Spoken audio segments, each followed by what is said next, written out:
গরিব সাহাবী যারা, তারা একদিন আল্লাহ নবীর কাছে আয়েশা বলছে, ইয়া রাসূলুল্লাহ, ধনী সাহাবী যারা, তারা তো আমাদের চাইতে নেকিতে আগায় গেল।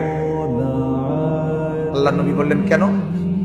বলছে, আমরাও নামাজ পড়ি, তারাও নামাজ পড়ে, আমরাও জিকির করি, তাসবিহ পড়ি, রোজা রাখি, তারাও রাখে, কিন্তু তারা দান করে, তাদের মাল আছে, সম্পদ আছে, আমাদের তো নাই।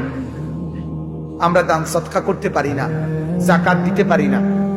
এখন এই নেকিগুলোর বেলায় তো আমরা পিছিয়ে গেলাম। আমাদের তো এখান দিয়ে এসে নেকি কমে যায়। তাহলে দেখেন, ওনাদের ফিকির হলো নেকি কমে যাচ্ছে, নেকি বাড়ানো দরকার।